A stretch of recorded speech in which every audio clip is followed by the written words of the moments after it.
Bago po tayo mag-start, tayo po'y mananalangin. Let's come to the Lord in prayer. Manaming Diyos, salamat po sa pagkakataon po na ito na kami pumuli ay maparito po sa lugar po na ito as a church na Ikaw, Panginoon, ay sambahin, pasalamatan, papurihan, maging pumunta po kami rito, kasama na po doon ang intensyon, O Diyos, na makapakinig ng inyong banal na salita. Lord, help us na nawa walang ibang tinig kaming marinig ngayon kundi ang iyong salita. Maging klaro sa amin kung ano po ang kalooban nyo. Sawatain at ituwid nyo po kami sa amin pong mga pagkakamali. Ikaw, Panginoon, ang alam po namin na wala po kayong ibang intensyon kundi ang kabutihan po naming lahat. Kaya tulungan niyo po kami na makita na ang inyong salita ay hindi na mamalo para kami ay mapariwara, kundi ito, Panginoon, ay nagtutuwid para kami ay maging maayos at maging katanggap-tanggap, maging ang aming buhay para po sa inyong kaluwalhatian. O Diyos, tulungan niyo po ang bawat isa. Maging ako, Panginoon, na bilang inyong tagapagsalita ngayong umaga, Lord, help me to preach the truth in love, that I might speak my mouth boldly, that I might proclaim to these people your word, without fear, but also with the sense of humility and meekness, na ikaw lang, Panginoon, ang kaya, Panginoon, na magbabago po sa amin. And help these people, O God, to hear from you, from your word. In Christ's name we pray. Amen and amen. Tayo po ay makakaupo.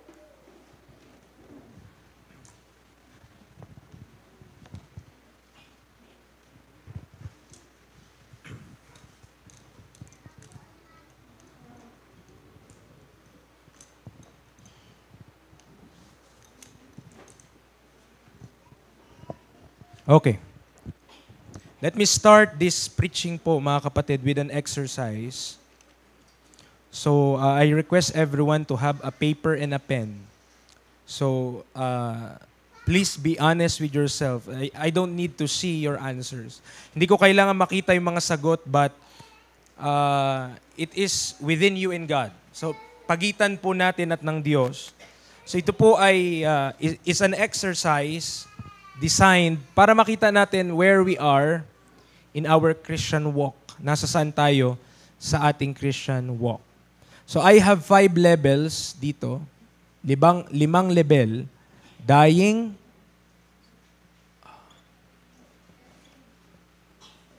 surviving, struggling, growing, and abounding. So meron akong 5 levels. And these 5 levels, mga kaibigan, ay ito yung magdedetermine nasa saan ka dito sa category na ilalagay ko. I have 6 categories listed. Meron akong 6 na inilista po dito. At just be honest with yourself kung nasa saan ka. Kung sa palagay mo, sa area na to, parang namamatay na ako. Ibig sabihin, wala na akong pakiramdam tungkol sa bagay na ito. Or, nag-i-struggle ako dito, nasa gitna ka, nag-i-struggle ka. Papaliwanag ko lang ng konti. Pag sinabi kong dying, ito yung wala ka ng joy, miserable ka na, para ka ng unbeliever ulit. Okay? That's dying. Surviving is, pinipuwersa mo lang yung sarili mo na gawin. Yung isang bagay, pero hindi ka na masaya. So, yung struggling, nalilito ka, na gugulimihanan ka. Ikaw ay lukewarm. Di mo alam, di mo matansya sa sarili mo, mainit ba ako o malamig. Yon, you're struggling. Growing, ikaw ngayon ay meron ng joy, may peace ka sa buhay na ito, at ikaw ay sumusunod sa Panginoon. And abounding is, namumunga ka na. Fruitfulness. Okay? So that is 5 levels na gusto ko pong be honest with yourself. Kuha kayo ng pen and paper and lista nyo, ganyan lang. Kung paano ko po sinulat yan, ilista nyo pa ganun. Tapos yung pababa, isisulat ko na kung saang mga area tayo titignan natin. So unang area, mga kaibigan, mga kapatid, is our communion with God. Okay? That's first. Communion with God.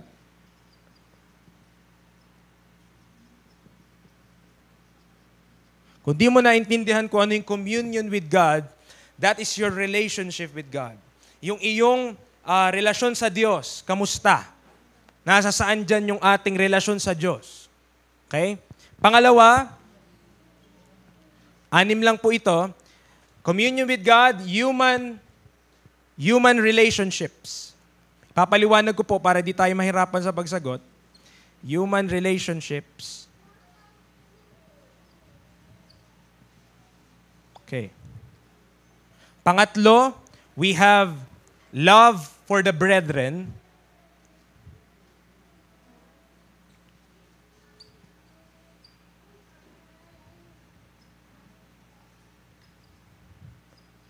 Pang-apat, we have the work of the ministry.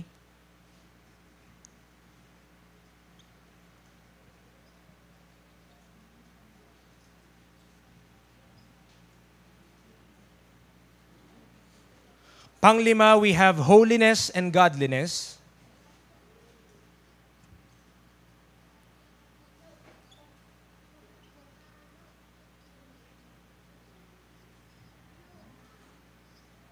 At panghuli, mga kapatid, ay knowledge of the Scriptures.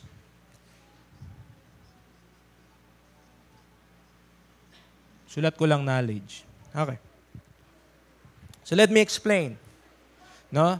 Sa una, we have this communion with God. Ibig sabihin ko po dito, mga kapatid, ay kung gaano tayo ka-close sa Panginoon. How close are we with our God? That is first and foremost. Yun yung pinakauna. No?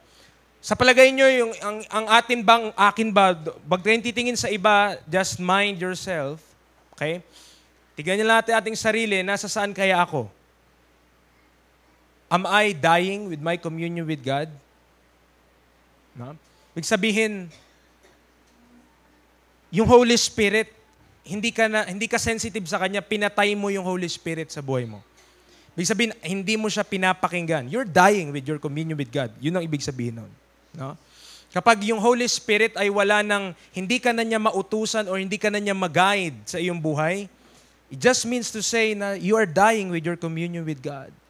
Okay. Ano yung surviving preacher? Meron pang paunti-unti, buhay pa naman, humihinga pa. Pero pinipuwersa mo na lang yung sarili mo. No? Paano yung struggling ka with your communion with God? Because of the cares of this world, because of the things in this world, para kang hindi mo na alam kung sinong mamahalin mo, ang Diyos ba o ang sanlibutan.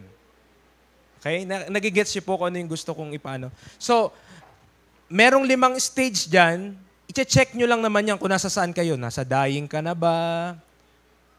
Mga kapatid, ang will ng Diyos, dapat nandito tayo.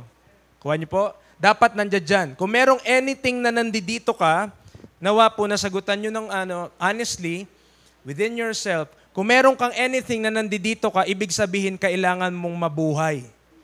Ibig sabihin, kailangan mong ma-revive. Yun yung term, di ba? Revival. Kaya may mga awit tayo, revive us again. Okay? Kung meron tayong mga area na, papaliwanag ko, what is human relationships? Huwag ka na lang lalayo, sa pamilya mo na lang muna. Is your human relationships, is my human relationships growing? Nag-grow ba ako?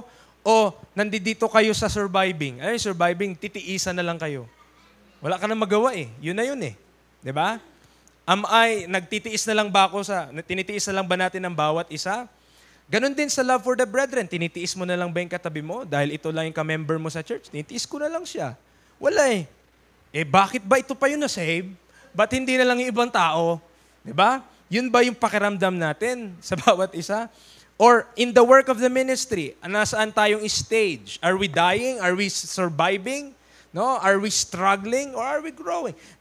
These are just levels. Nilagyan ko lang ng ganyan, ginawa lang po natin ganyan just for us to visualize where are we. Baka di natin nakikita, sabi kasi ng Bible, there is a way which seemeth right unto a man, but the end thereof are the ways of death. Maaring sa palagay mo, okay ka pa. Palagay mo yun. Pero, kapag nakita natin yung ating sarili in light of God's Word, baka hindi na talaga tayo okay. Kailangan talaga natin ng oxygen mula sa salita ng Diyos. Okay?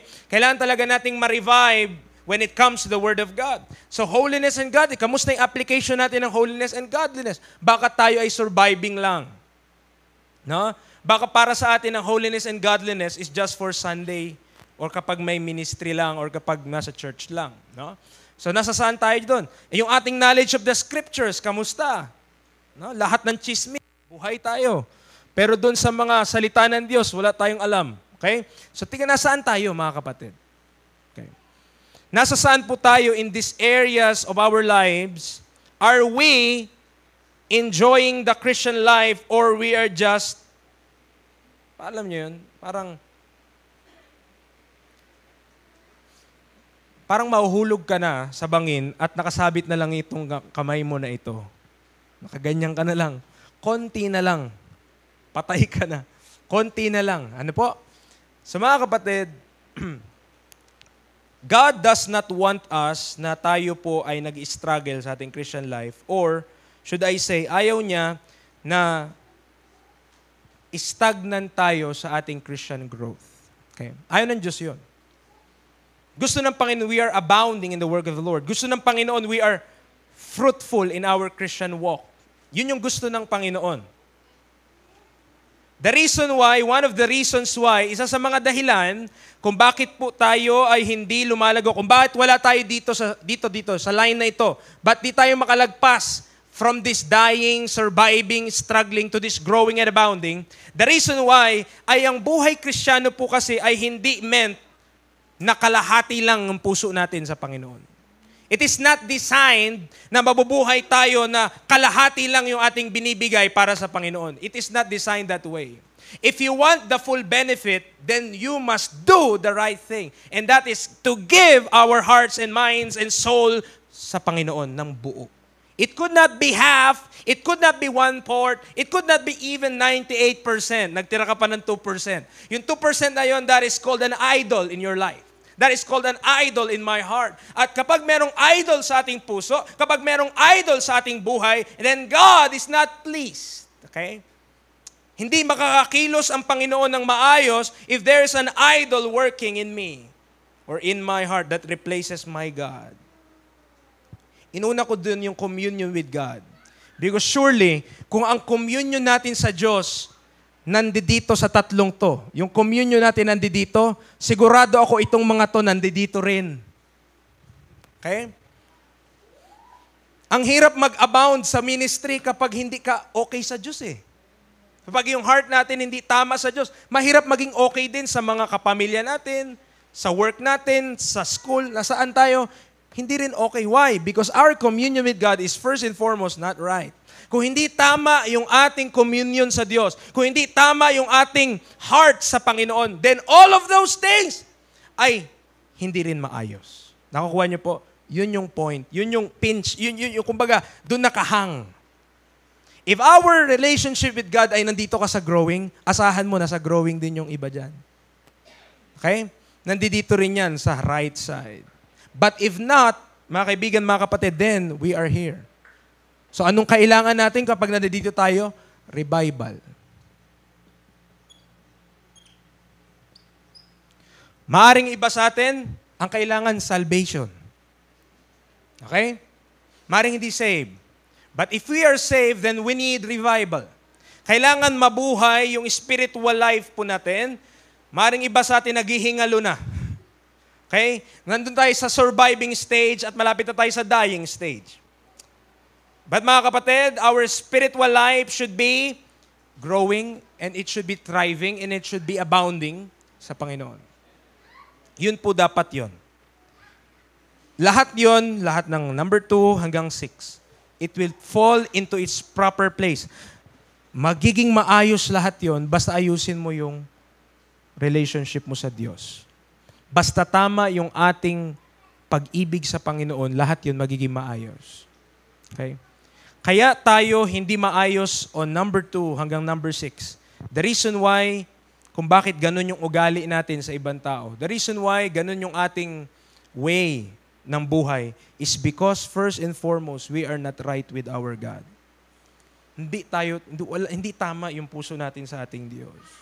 We are not sensitive enough to the Holy Spirit para yung Holy Spirit ang mag-guide sa atin and to direct us at ilid tayo sa tama, mga kaibigan, mga kapatid. Kapag tinignan po natin yung status natin as a local church, so dito, mag-move on muna ako. Kung nagawa nyo po kung nagawa nyo tong assignment na to, exercise 101, activity 1. Okay? Pag nagawa nyo po ito, titigan nyo, meditate kayo habang nagpipreaching. Just meditate. Ito na ako pala. Ito na pala ako. Dati ang saya-saya ko sa Panginoon. Dati enjoy na enjoy ko mga awitan. Dati enjoy na enjoy ko mga visitation. Nasa na? Okay? Anong nangyari? Diba? Sa sanlibutan, tanungin ka, anyari ti? Ganun yun. Diba? Anyari. Diba? So may mali. Merong something wrong that we need to address if we are to grow in our Christian life. Merong kailangan tayong itama kung gusto natin maging tama lahat ng yon. At isa sa problema natin, we are dying and maybe we have sin in our lives. Meron tayong kasalanan na kailangan nating isuko sa Panginoon. So pag tinignan natin yung current status natin as a local church, pag tinignan natin yung church natin, mga kaibigan, mga kapatid, huwag nyo muna isipin yung ibang simbahan, may sarili silang problema. Ang intindihin natin yung sa atin. Okay? Bakit? Kasi hindi naman tayo magbibigay sulit para sa kanila eh. Dahil ginusto naman nila yung pinaniwalaan nila. Yun naman, wala ka na magagawa doon. Ang kailangan lang natin, to be the best Christian we could be. Kung ma-influensya natin sila, praise the Lord. Pero kung hindi, mga kaibigan, mga kapatid, it's their problem, not ours. So wag natin masyado isipin yung problema nila, isipin natin our problem. Isipin natin yung situation natin. At pag tinignan natin yung ating local church, ang mapapansin nyo po ito. Okay? Just for a moment, I want to give this thought as well. Kapag tinignan natin yung ating local church at pinagmasdan mo lahat ng ginagawa natin, as a whole, tayong lahat, mapansin mo yung mga ginagawa natin, parang walang coordination. Iba-iba, sabog-sabog. Sa paggawa ng barko, sa kahit na anong work, kailangan may tulungan. Pag di kayo nagtulungan, wala kayo matapos. Di ba? Wala matatapos. As a church, kailangan unified tayo sa ating ginagawa. Kapag hindi tayo, tingnan mo, pag pinagmas namin ginagawa natin, hindi tayo nagtutulungan. Hindi nagkakakitaan yung ating, I don't believe na may problema tayo dito sa talents.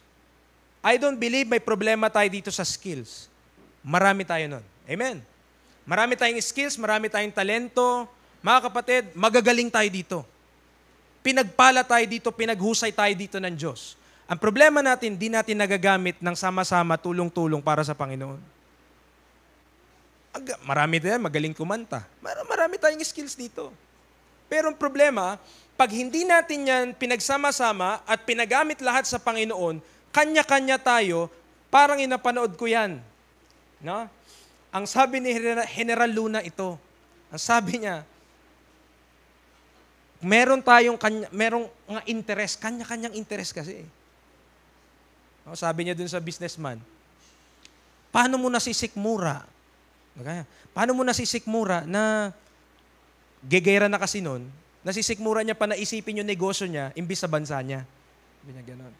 So, ang point lang natin, mga kaibigan, mga kapatid, as a local church, our endeavors, yung ating mga ginagawa, dapat nagkikita-kita sila eh. Gusto ko ipaliwanag ito, nawa maintindihan natin yung gusto ko ibig sabihin. Yung ating desire, yung ating pursuit, mga kaibigan, mga kapatid, we are far too self-centered na hindi natin nakikita that we could be united and coordinated for the glory of God. Ephesians chapter 4, verse 20. Ephesians chapter 4, verse 20. This is in line with true spirituality, with our series, mga kaibigan, mga kapatid. But I want you to understand, realize these things. Ephesians chapter 4, verse 20. Ephesians chapter 4, verse 20. Tingnan natin, anong sabi ni Apostle Paul to this great church, Ephesus? Ang sabi niya sa kanila, tingnan niyo po, mga kaibigan, ito yung pagkakasabi niya. But ye have not so learned Christ. but ye have not so learned Christ.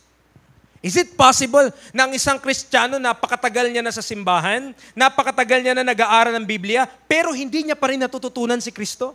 Yes. Kasi sabi ni Apostle Paul to this church, ye have not so learned Christ. Anong manifestation? Papaano na sabi ni Apostle Paul na hindi pa nila natututunan si Kristo? Verse 21, if so be that ye have heard Him, kung narinig nyo siya, at natuto kayo, natuto kayo sa Kanya, as the truth is in Jesus, na kanino yung truth? Na kay Kristo. Verse number 22, anong dapat mangyayari if you learn Christ? That ye put off concerning the former conversation. The old man, ibig sabihin, kailangan daw hinuhubad yung old man, which is corrupt according to the deceitful lust, and be renewed in the spirit of your mind. Paano mangyayari yun? Word of God. Word of God. Feeding on the Word of God. Mas lalo ka pa na matututo ng salita ng Diyos. Pero ito pa, verse 24, and that ye put on the new man, which after God is created in righteousness and true holiness. Verse 25, this is my point. Wherefore, putting away lying, speak every man truth with his neighbor. Look at, for we are members one with another. Kaya ko nasabi na watak-watak yung mga pinagagawa natin at hindi nagkakakita-kita. Mga kapatid, na-try nyo na ba sa buhay nyo na isang araw pupunta ka ng trabaho at ang sabi ng paa mo, pahinga muna ako. Ikayo na lang muna. Pwede ba yon? Pwede ba isang araw tinatamad yung kamay mo, ayaw magsulat, pero sabi na, wag muna tayong mag-school ha. Pagod ako. Sabi ng kamay mo, pagod ako. Hindi pwede, tama? Para may ma-accomplish tayo, tignan mo yung sarili mong katawan, ang nagdi-decide yun ulo. Sabi ng ulo mo, bangon kahit mahirap. Bangon, almusal, pasok. Tama? Kaya may natatapos. Bakit? Kasi pinasya ng ulo mo, pinasya ng isip mo, na gagawin mo yung isang bagay. At dahil napasya ng isip mo o ng ulo na gawin yung isang bagay, kahit ayaw siguro ng paa mo, kailangan niyang lumakad. Kahit ayaw siguro ng katawan mo, kailangan niyang bumangon. Kahit ayaw siguro ng kamay mo, kailangan niyang kumilos at ibuhos yung tubig kahit ayaw mong maligo para ikaw naman ay maayos ang iyong amoy. Okay? Anong point natin mga kapatid? The body, for it to function properly, should be coordinated. Lahat yun dapat coordinated. Pero, paano nagiging coordinated ang body? Dahil sa head. Okay? Kaya coordinated lahat ng mga kilos natin sa ating katawan ay dahil nagde-decide yung isip natin what to do. Dahil sabi ng isip mo, bangon. Dahil sabi ng isip mo, kilos. Dahil sabi ng isip mo, hiwa. Dahil sabi ng isip mo, buhos. Di ba? At dahil yung mind natin ang nag-decide, mga kaibigan, mga kapatid, then our body follows. Nag-yield lang yung body to the head. Nakukuha po ba natin? Now, maraming parte ang ating katawan. Para po makatapos tayo na isang bagay, kailangan nagtutulungan ang bawat parts. Kapag walang pagkakaisa yung mga parts, walang matatapos na trabaho. As every part, bawat parte ng katawan, kamay, lahat, nag-yield sa head, kaya natatapos ang isang trabaho. Mga kapatid, brethren, masyado tayong abala at focus sa ating sariling mga goals, worldly activities, and carnal involvement na hindi natin nakita yung bagay na dapat nating ginagawa. We lose sight of that important thing. As a church, we are one body in Christ. Tama? Tama? Pero yung one body na yun, di mo yung nakikita. Tama? Di mo nakikita yung mga miyembro sa langit. Tama? Wala namang string na parang telephone line na pupunta sa mga taong saved mula sa atin. Wala, tama? Ang nakikita natin as a body of Christ is our local church. Ito lang yung nakikita mong visible. And it should be that our church work together sama-sama. Wala tayong matatapos kung kanya-kanya tayo ng ginagawa. Wala tayong matatapos kung hindi tayo nagtutulungan as a church. Nakakuha niyo po ba? Okay. As a church, we need to cooperate together for the purposes of Christ and for the purposes of God. Kapag hindi yan nangyari, sayang yung talento natin. Hindi natin napagamit sa Panginoon. Sayang yung galing natin, hindi natin napagamit sa Panginoon. Marami namang magaling sa world Pero ang masasabi ko mga kaibigan, mga kapatid, kung hindi masasave yung tao na yun, at kung hindi niya ipapagamit yung buhay niya para sa Panginoon, yun yung sinasabi ni Solomon na vanity of vanities. Say it the preacher, all is vanity. Why? All the worldly acclaim, kahit na anong award pa yan, makuha mo sa sanlibutan. That will go to smoke, one day mawawala din yan. Pero nung sabi ng isang quote, only what's done for Christ will last. The question is, do we believe that? Naniniwala ba talaga tayo na what's done for Christ will last? If we believe, then nasaan yung ginagawa natin para kay Kristo? Because that will last. Pero kung hindi, then we don't believe what we say we believe. 1 Corinthians 3, verse 1 to 3. 1 Corinthians 3, 1 to 3. 1 Corinthians chapter 3, verses 1 to 3.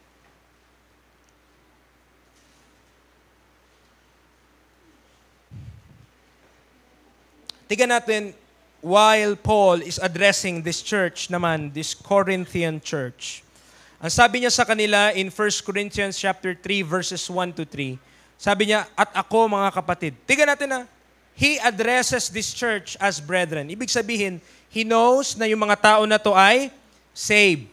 Alam niya na yung mga tao na ito ay kaparehas niya na under the blood.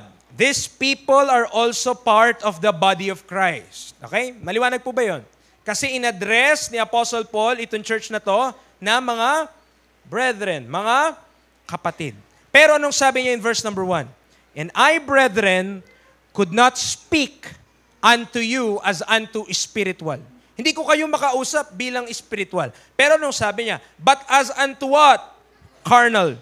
Even as unto babes in Christ. Hindi ko kayo makausap na parang na spiritual, pero kausap ko kayo para kayong mga bata, para kayong mga sanggol, babes in Christ. I have fed you with milk and not with meat, for hitherto you were not able to bear it, neither yet now are ye able. For ye are yet carnal, for whereas, tigan natin yung manifestation ng carnality. Meron silang envying, meron silang strife, meron silang divisions. Are ye not carnal and, tigan nyo yung kasunod, walk as men. Walk as men. Anong mali dun? What's wrong in walking as men? What's wrong? Anong mali doon? Anong karnal na lumakad ka gaya ng tao? Tao ka naman. Tama? What's wrong in walking as men? The problem is, itong mga men na to, these are men in the world that doesn't know God, na hindi kilala ang Diyos, at ang lakad nila, ang lakad ng mga nasa church, kagaya doon ng mga tao na yon. Kaya sabi ni Paul, hindi ko ba kayo karnal, lumalakad kayo kagaya ng mga tao, and walk as men. Let me give you another thought, mga kapatid. These are just series of thought na nawa, makapagbigay lang sa atin ng kaisipan para tayo ay, kung tayo natutulog na sa ating spiritual life, ay magising. Okay? Yun lang yung ating goal, mga kapatid. I'll give you 2 words to think about, and these 2 words are commitment and responsibility.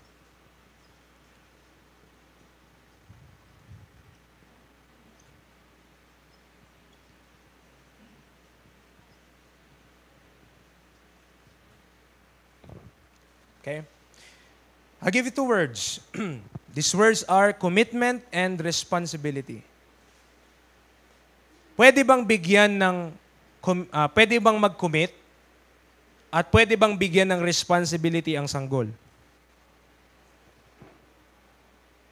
Try nyo nga. Sabihin nyo sa sanggol, huwag kang iiyak ha for 1 hour. Maya, iyak na yun. Try mo nga, hindi ka muna dedede iyak agad yun. Diba? Kasi ang sanggol, one of the characteristics ng isang sanggol, mga kapatid, totoo cute yung mga sanggol. Cute sila. Pero, isa sa karakteristik nila, hindi nila kayang pigilan kung ano yung nararamdaman nila. Okay? Kung gutom sila, sasabihin nila yon at isisigaw nila yon. Wah! Wah! Diba? Hindi nila mapipigilan yun. Bakit? They are a baby. They are, ang sabi ng Bible, babes. Okay. Problem is, in Christianity, sa pagiging Kristiyano, there is this thing called being a babes in Christ. At kapag tayo ay babes, lahat dumadaan doon. Okay? Wala exempted doon. Lahat dumaan sa pagiging babes o sa pagiging, tama, at carnal ka pa nung nasave ka. Okay yun. Pero ang problema, kapag nanatili ka doon at nag-park ka doon, ibig sabihin, hindi ka na nag-grow as a Christian. We are supposed to be growing as a Christian. And you could not give, mga kapatid, you could not give responsibility to at sa sanggol. Hindi mo pwedeng bigyan ng responsibilidad ang isang sanggol. Maring magawa niya yon just for one time, pero he will not be consistent sa paggawa nun. Bakit? Sanggol siya eh. Ibig sabihin, hindi niya pa kaya yon. At hindi pa kaya mag-commit ng isang sanggol.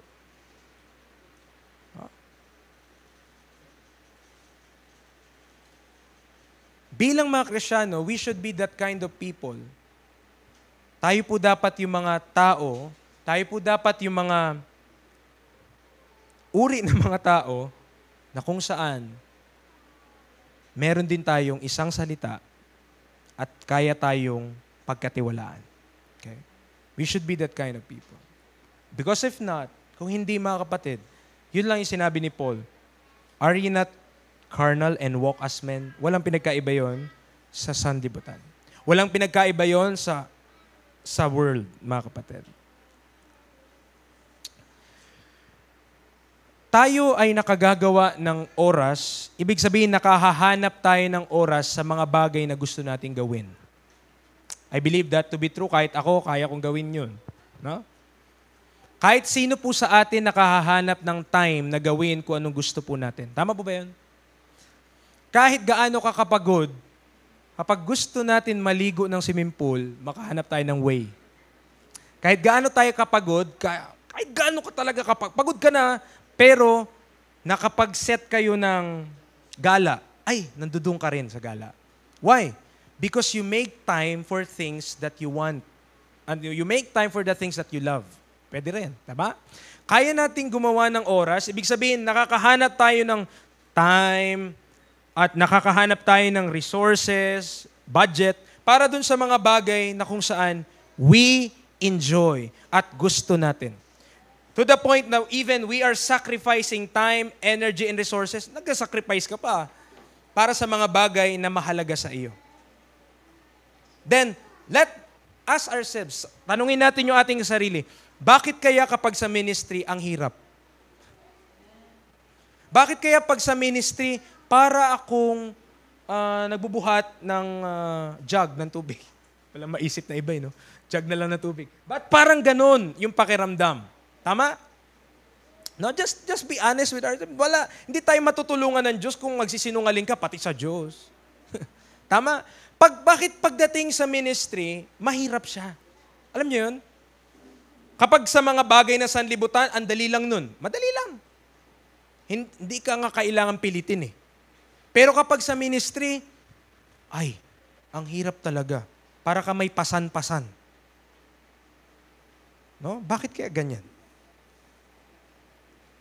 May tuturo akong principle, and I will call this the daily principle. Okay? Daily principle.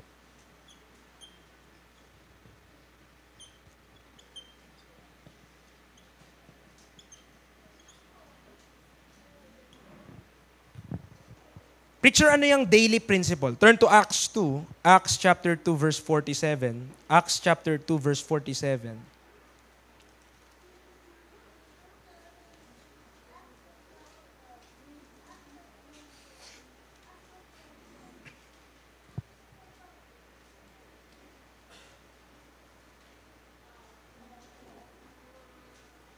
Ito, principle lang mga kapatid ha. Gusto ko ibigay po sa inyo from this passage. Acts 2:47. Look at. Praising God and having favor with all the people, and the Lord added to the church daily such as should be saved. Nakita niyo yun? So yung church doon sa Acts chapter 2, nag-grow sila. Nag-grow not just sa faith nila, nag-grow, but they are also growing saan? In number. So dumadami sila sa bilang nila kung ilan sila. Okay po. Gaano sila kadalas dumami? Ano yung frequency ng pagdami nila? Added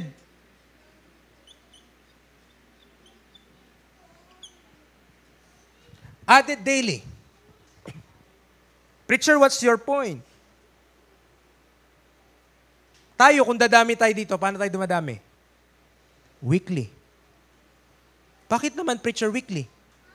Ang basehan natin ng numerical growth natin, depende sa attendance ng church. Tama? Kailan lang ba tayo nag-meet? Weekly, ganyan, Wednesday. So doon mo malang malaman kung dadami tayo. Tama? But the early church in Acts chapter 2, paano sila dumadami? Daily. Preacher, what's your point? Anong point kung bakit mo binibigay ito sa amin? Yung Christianity nila sa Acts chapter 2, hindi weekly. Yung Christianity nila sa Acts chapter 2, daily. Ulitin ko po ha. Yung Christianity nila sa Acts chapter 2, hindi weekly. Hindi siya lingguhan. Ang Christianity nila dati, arawan.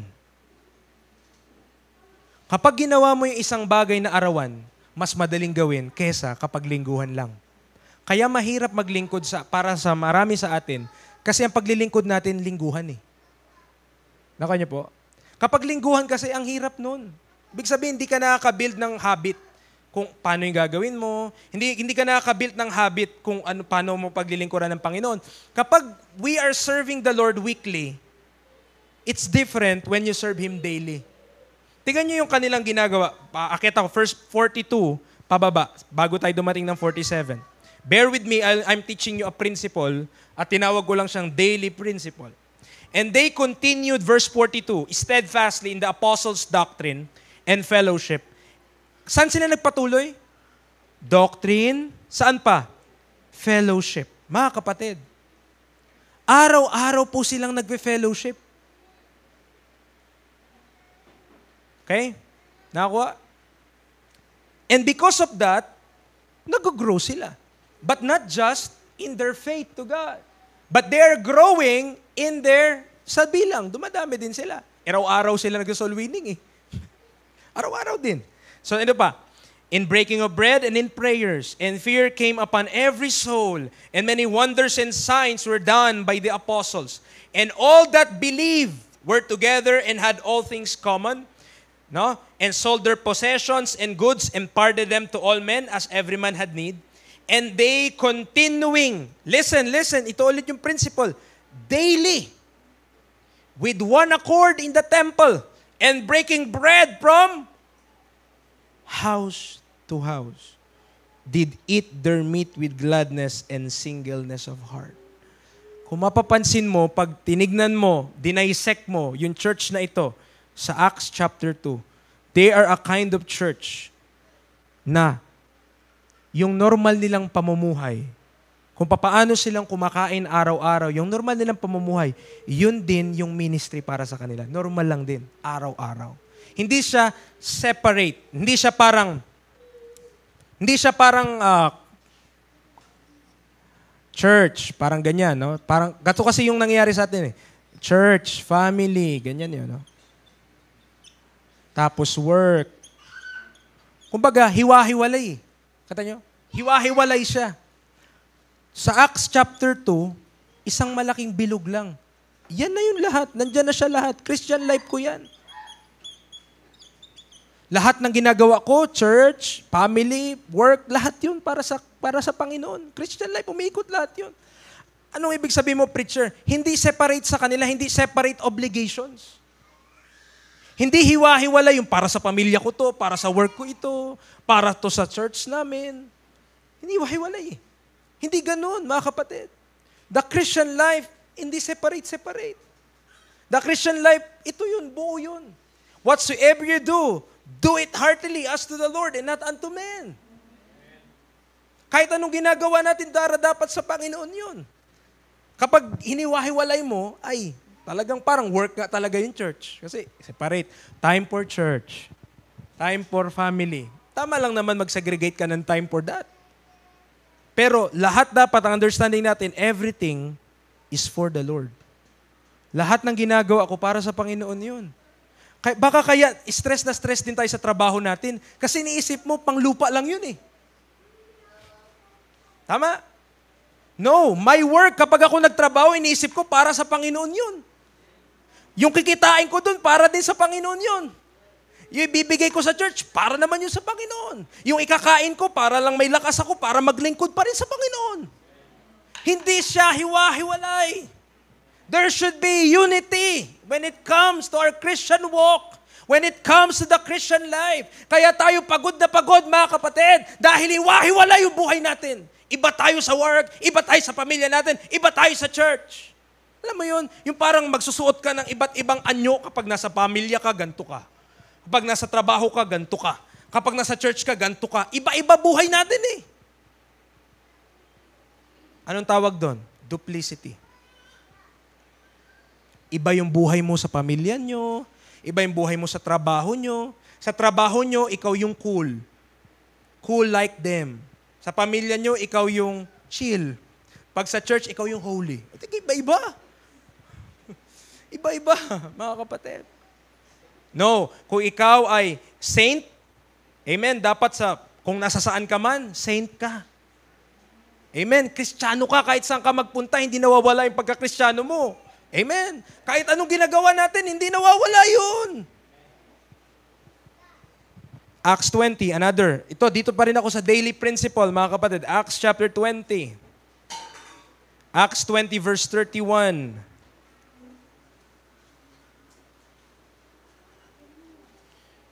Disintegrated yung mga ginagawa natin at di natin nakukuha yung point why we are doing things. Kaya siguro stress tayo dahil sipin mo naman, hindi nagtutulungan yung mga ginagawa mo. Lahat ay pahirap.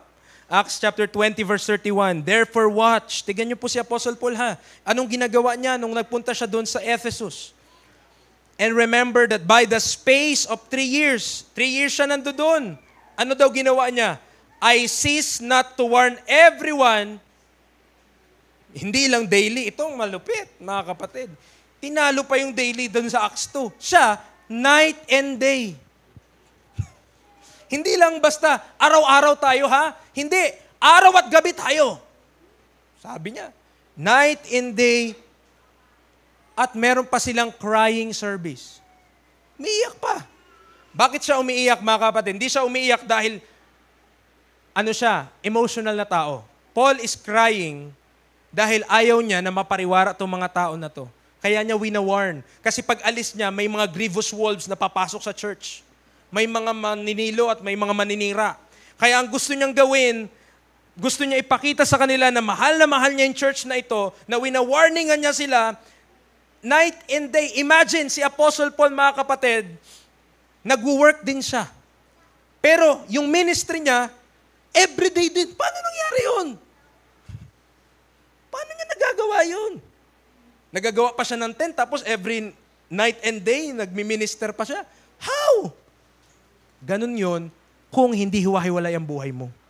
Ibig sabihin, habang nag-aayos siya ng tent, yung mga Kristiyano rin naman kasama niya, tinuturuan niya sila. Alam niyo, we are building the building of God.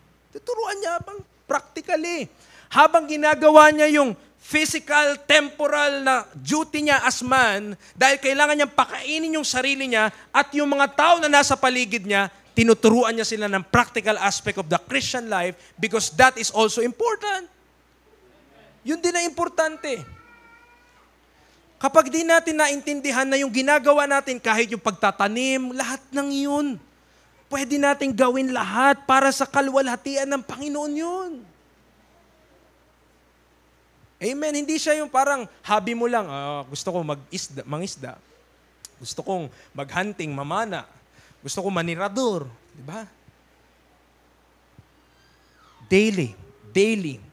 Acts 16. Acts chapter 16, verse 5. Acts chapter 16, verse 5.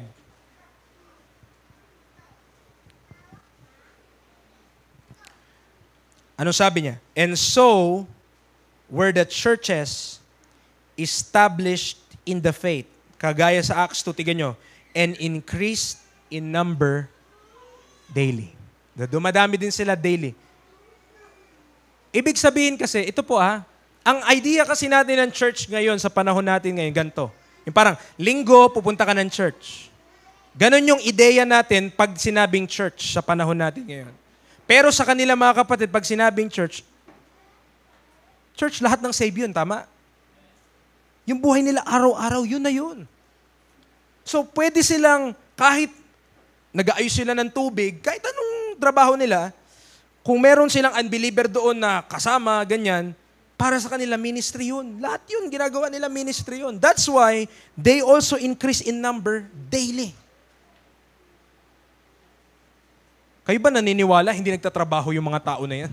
Hindi po. Lahat yan nagtatrabaho sila. Pero, kahit ganoon, kahit nasa trabaho sila, kahit anong ginagawa nila, ginagawa pa nila para sa Panginoon.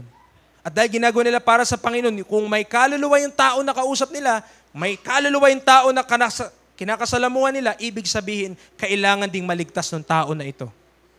And when they fulfill that duty, mga kapatid, so increase in number daily. Okay? Acts 17. Acts 17:11.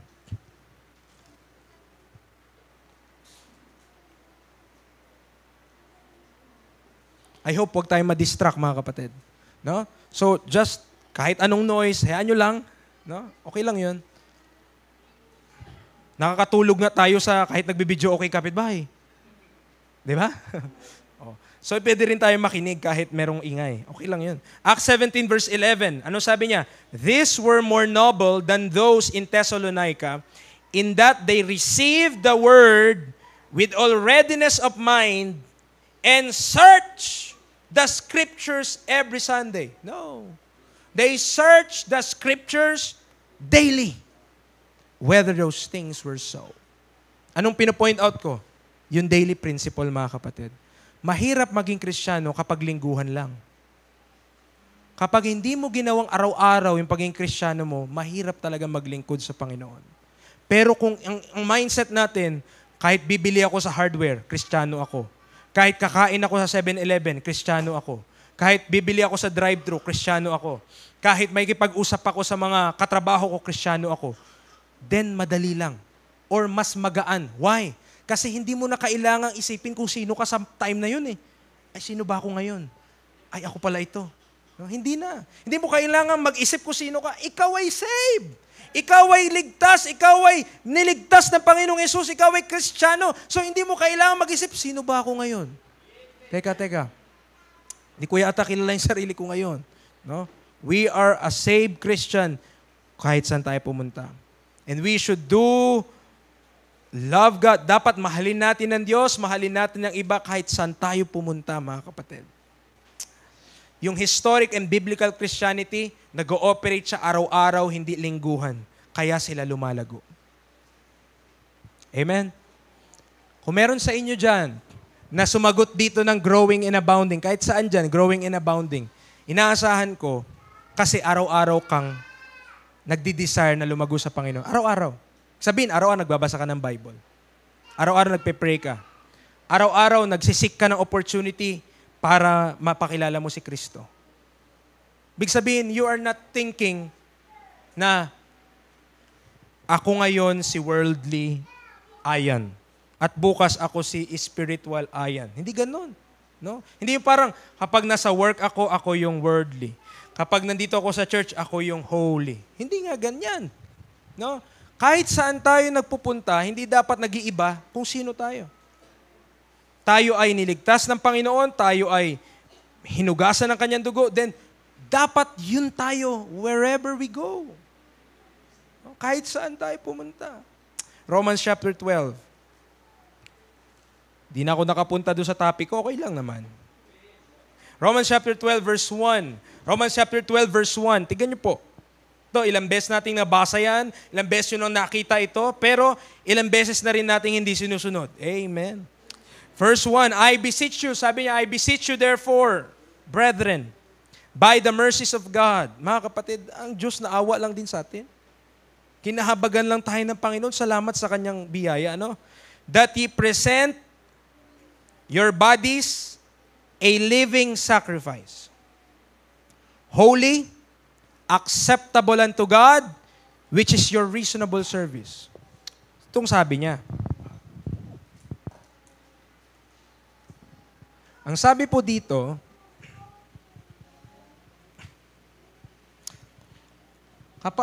anong dapat daw gawin sa katawan natin? Ihain. Tama? Body. Anong dapat gawin? Living.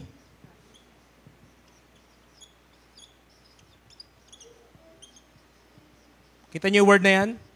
Sacrifice. God is expecting lahat ng save na ibigay yung ating katawan paggamit natin para sa kanyang purpose. Okay? Lahat ng save yun. Wala siyang exemption doon. So lahat ng save, kung ligtas tayo, ang expectation ng Diyos, ibigay mo yung katawan mo bilang haing buhay sa Kanya. Siguro, para sa tingin natin, sobra naman yun, Lord. Diba? Parang ganun. Lord, sobra naman yata yan. Haing buhay? Sobra yun, Lord. Hindi eh. Sabi ng Panginoon, ito lang yung reasonable.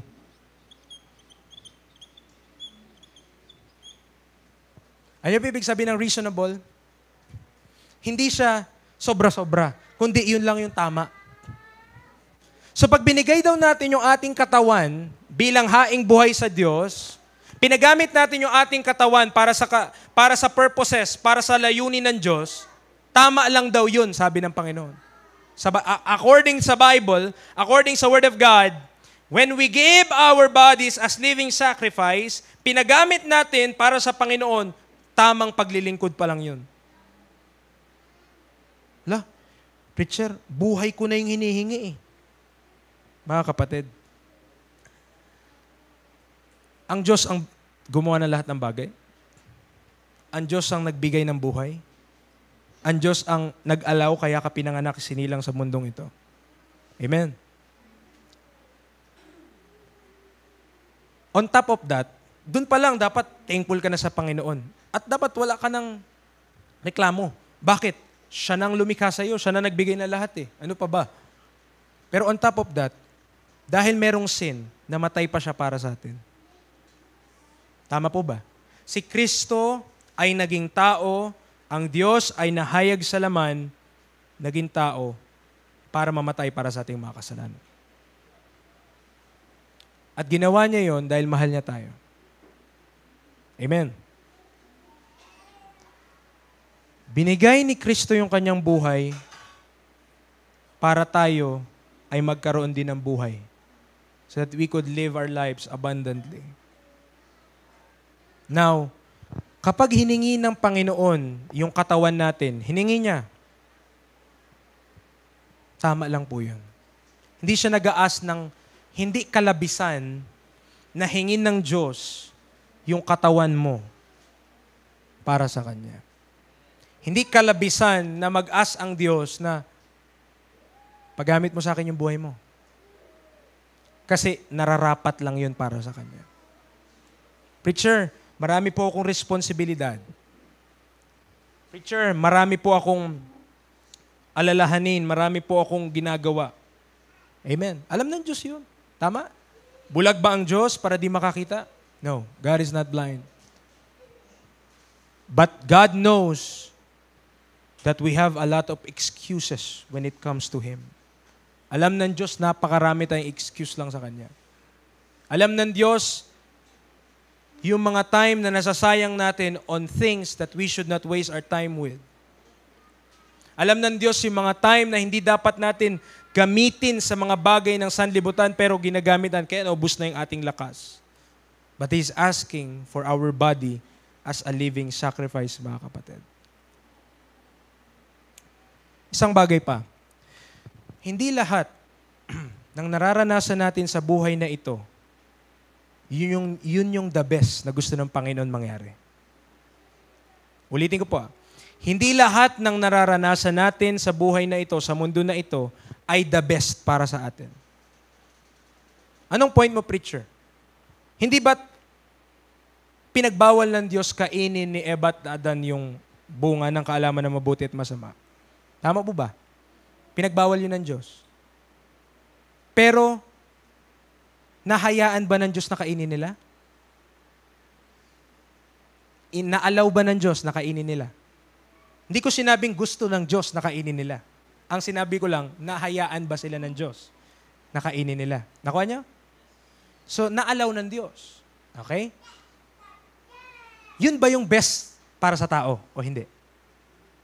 Of course not. Anong best sa tao? Huwag mong kainin. Kasi yun yung sabi ng Diyos. Sabi ng Diyos, huwag mo kainin yan, Adan, ha? Pwede mo kainin lahat, huwag lang yan.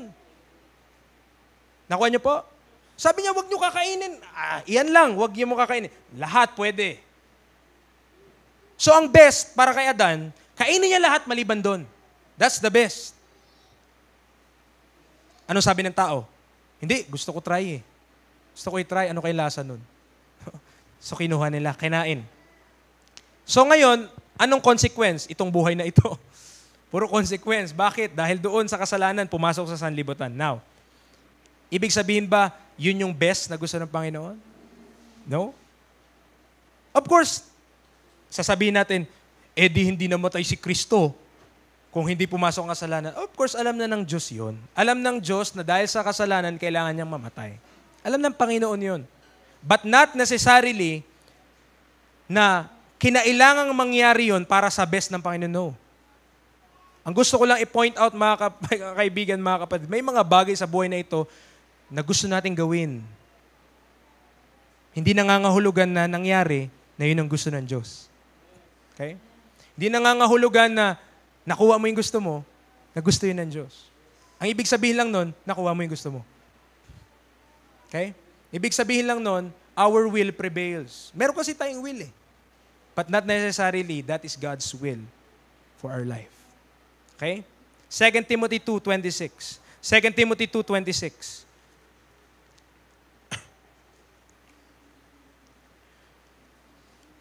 Anong sabi niya? Dito, it is the prayer of the Apostle Paul na makarecover yung mga tao na nasa snare, na nasa bitag. Okay? 2 Timothy 2:26. Ang sabi niya, and that they may recover themselves out of the snare of the devil, were taken captive by him at his will. Mga kapatid, anything could become a snare ng kaaway sa atin.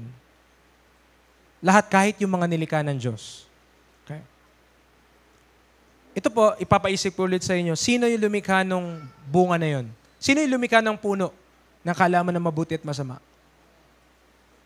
Ang Diyos. Tama?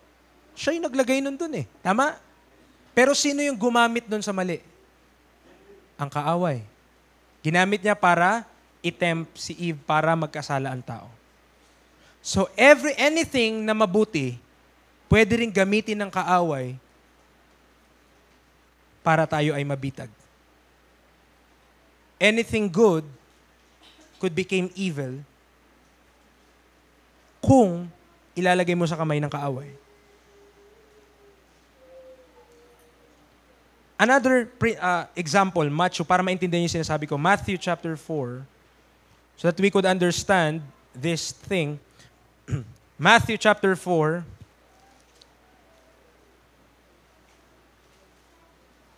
verse 8. Naalala niyo po yung temptation kay Jesus Christ sa wilderness? Ito yun. Now, I will look at the third temptation or yung pangatlong panunukso ng kaaway kay Jesus Christ. Matthew chapter 4, verse number 8 hanggang 10. Again, sabi niya, the devil taketh him up into an exceeding high mountain and sheweth him all the kingdoms of the world and the glory of them. So, dinala ni Satan o dinala ng devil si Jesus Christ sa mataas daw na bundok. Exceeding high, mataas. At pinakita niya yung lahat ng mga kaharian ng mundo at yung kanilang glory. Kung gaano sila ka-glamorous, kung gaano kaganda. Verse 9. and saith unto him, ito sino nagsasalita? Yung the devil. Sabi niya kay Jesus Christ, lahat ng ito, ibibigay ko sa iyo kung yuyukod ka at sasambahin mo ako. Lakas ng loob, ano? Mayabang. Kumbaga sa ang yabang niya. Bakit? Isipin mo, sinasabi mo yun mismo kay Jesus Christ, yumuko ka, bibigay ko sa iyo yan lahat. Bakit niya nasabi yun? Kasi nasa possession niya eh. Okay? Nakay Satan yung kingdoms of this world. Kaya nga, pag sinabing worldliness, hindi yun good. Hindi yun good thing. Hindi siya magandang bagay. Pag sinabing worldliness, according to the course of this world, according to the prince of the power of the air.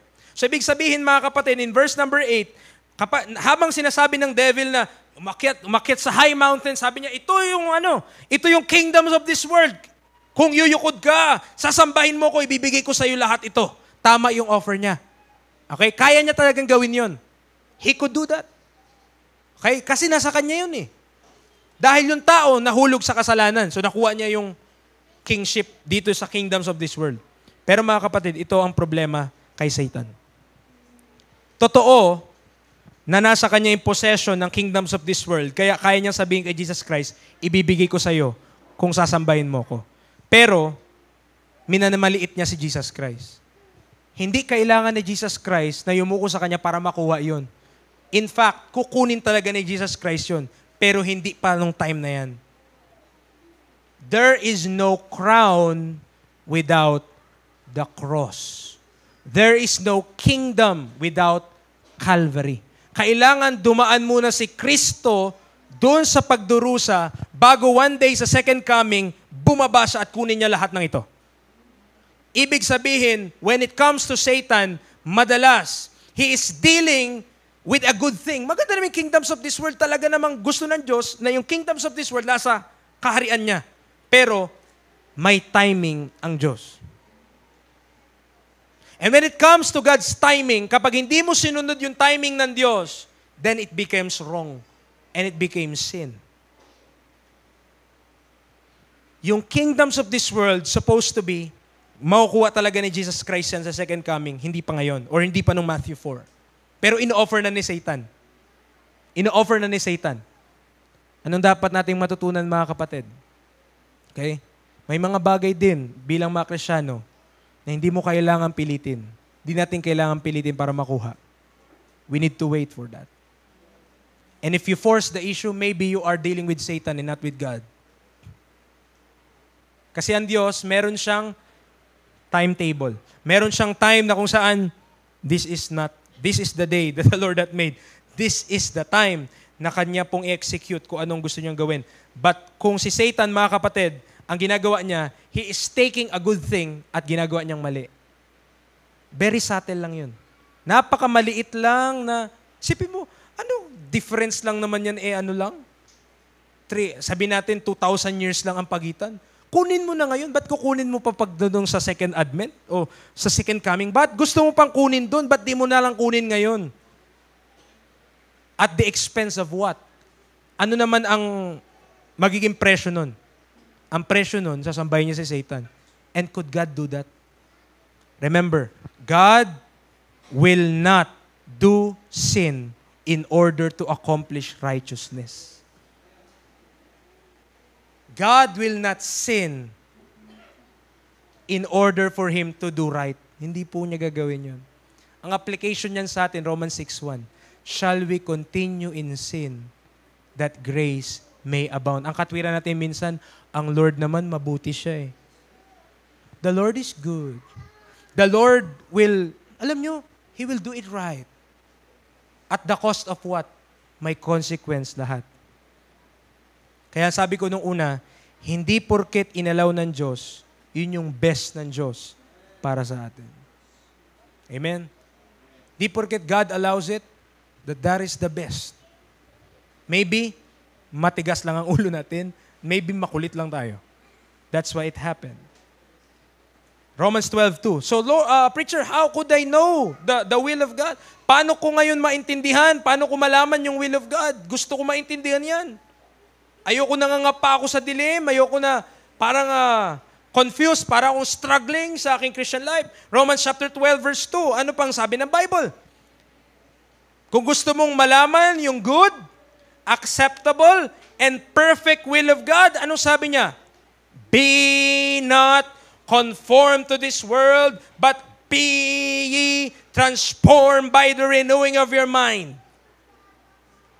Do you want to prove kung ano yung good, acceptable, and perfect will of God? That's your answer. Kung hindi magbabago yung isipan natin, kung hindi mawawash ng Word of God yung ating mind, kung hindi mag-change by the renewing of our mind, kung hindi mababago yung kaisipan natin tungkol sa mga bagay na sanlibutan na ito, tungkol sa salita ng Diyos, then we could not know for a certain what is that good, acceptable, and perfect will of God.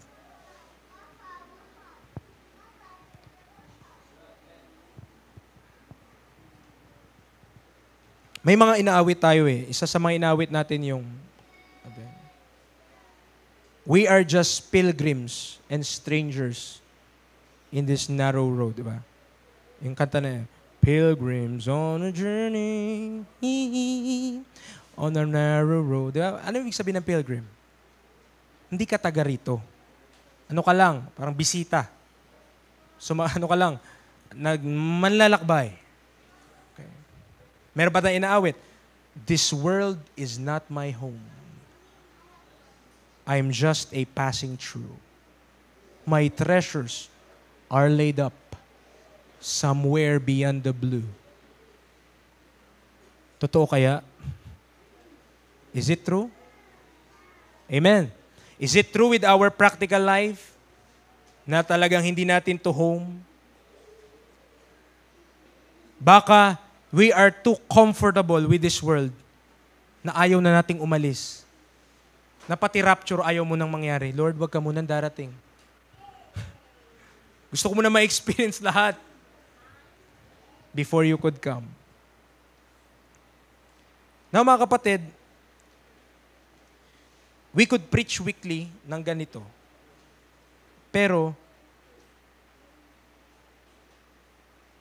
kung walang application ng mga bagay na ito, masasayang po yung napapakinggan nating Word of God. Okay.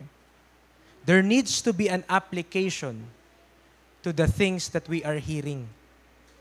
Kapag hindi natin in-apply kung ano yung ating mga napapakinggan, then,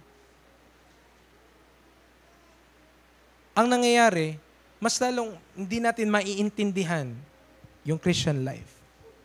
There should be an application. Hindi gusto ng Panginoon na ang mga Kristiyano puro lang knowledge. That is not God's will. Hindi gusto ng Diyos na puro lang, ang dami nating alam sa Bible. Hindi yun yung gusto ng Diyos. Gusto niya kung ano, kahit gaano lang kakonte yung alam mo, i-apply mo. Kasi pag in-apply mo, madadagdagan yung kaalaman mo, i-apply mo ulit. Dadagdag ng dadagdag. So ito po pakinggan natin, nawa, wag tayong magtengang kawali ngayon. Okay. I encourage everyone to attend every gatherings na meron tayo. I encourage you, attend every one of them. Okay. Very practical yun, ha? I encourage you to attend every gatherings. Preacher, mahirap po sa schedule ko. Totoo bang mahirap sa schedule? Is it true na mahirap talaga sa schedule? Or may excuse lang tayo?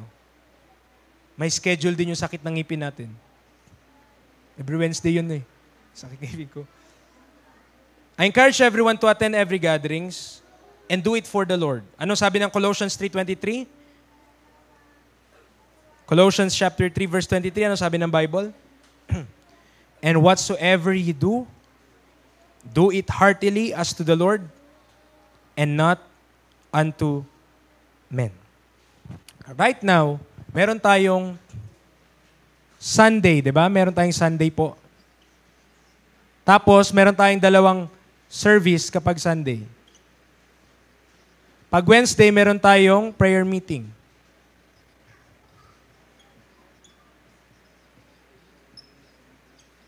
At nagsisimula yan mga around 5:30 to 6. Yan yung start niyan. Okay. Saturday po, nagsisimula ng alas 8 ng umaga, pili ka. Gusto mo yung malayong biyahe o yung maikling biyahe? Pag malayong biyahe, San Antonio yun. Pag maikling biyahe, dito lang kami. Tuturo ng bata. So we have these ministries every Saturday. Meron tayong choir practice. At nagsisimula yun ng 4 p.m. kasi nanundo ng 3 p.m. After ng Sunday service natin, minsan kung ano-anong ginagawa natin, pero generally, it's some form of evangelism. Okay? So evangelism every after service. So mga alas 4 na din ng hapon. Evangelism yon.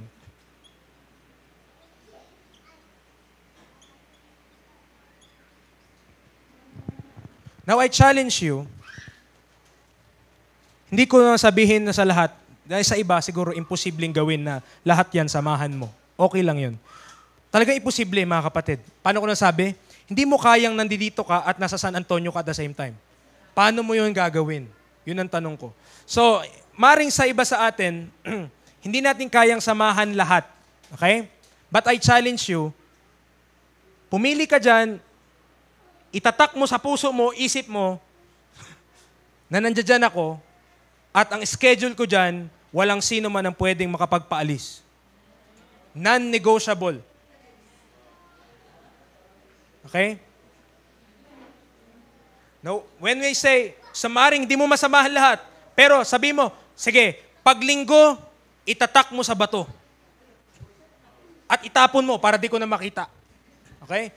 Pag linggo, nasa church ako. Nandito ako. At sabi mo, non-negotiable yan pagdating sa akin.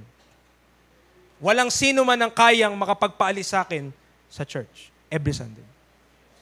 Kung may time pa tayo, pwede tayo mag-iba dito. Sama ako dyan. Bakit?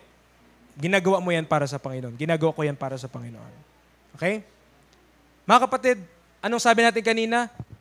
Ito, hindi mo pwedeng ibigay sa baby. Tama? Could not give responsibility to a babe.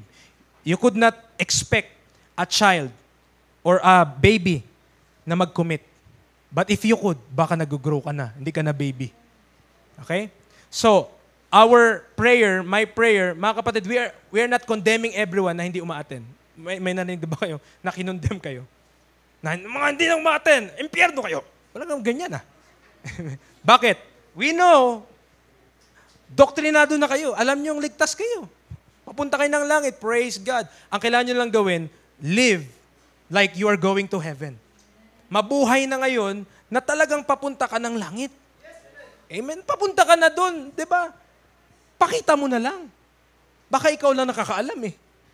Amen? Wag naman sana. So, lalo na sa mga young people, anong excuse mo? Preacher, nag-aaral ako. Ha? Gabi nag-aaral ka. Utang na loob, hindi ako naniniwala sa'yo. Tama? Kung gusto mo talaga mag-aaral ka. Sa times, pwede ka gumising alas 6 ng umaga. Ginagawa mo ba? Hindi. Ano ako eh, mga 7, 8. 8 ako gumigising. Ba't ka ba ganun gumising? Puyat ako eh. O ba't ka puyat? Nag-aaral ka? Hindi. Games eh. Laro eh. Oh. Tapos sasabihin mo sa akin, preacher kasi study first ako eh. Ganon. Sino niloko natin, mga kapatid? Tama? Now, to those na, alam naman natin, iba-iba tayo dito. May mga hindi talaga makakapunta. May mga schedule talaga na hindi ka talaga makapunta. Pero it should be that our priority, mga kapatid, ay kapag wala naman tayong excuse na emergency. Ano yung emergency? Talagang emergency, ha? Hindi yung emergency-han lang. Ay talagang nasa gawain tayo ng Panginoon. Amen? Bakit ko sinasabi ito? We are members one of another. Hindi ka nabubuhay para sa sarili mo lang. Tandaan mo yan. Nakakalungkot kapag tayo ay hindi lumalago kasi hindi masaya ang Diyos na tayo ay hindi lumalago. it is not the will of God that we are not growing in Him. Kapag sinabi mo, preacher, kasi po pagod na po kami. Tignan mo yung mga kasama mo dito, pagod din lahat. Why? Pero ba't nandito? Kasi alam yung priority. We should know our priorities in this Christian walk, in this Christian life. Mga kapatid, kapag pinasya mo sa puso mo, sasama ako dito, sama ako diyan, sama ako dyan, dapat ang quote mong verse ay Romans 8. Nothing could separate me from the ministry. Neither death, nor life, nor power, nor principalities. Wala talagang makatigil sa'yo, makatinag sa'yo. Di ba? Oh. Tapos isa mo pang verse, to be absent with this body is to be present with the Lord. Amen. Wala naman siguro tating nagmi-ministry na to the point na mamamatay na tayo. Di ba? Hindi naman nakakamatay yung kumain kang kasama ng kabagis. Tama ba? Hindi naman yung deadly. Amen. So, ang point natin mga kapatid, marami na tayo natutunan sa Bible. Kulang tayo sa pagganap ng mga natututunan natin. Okay?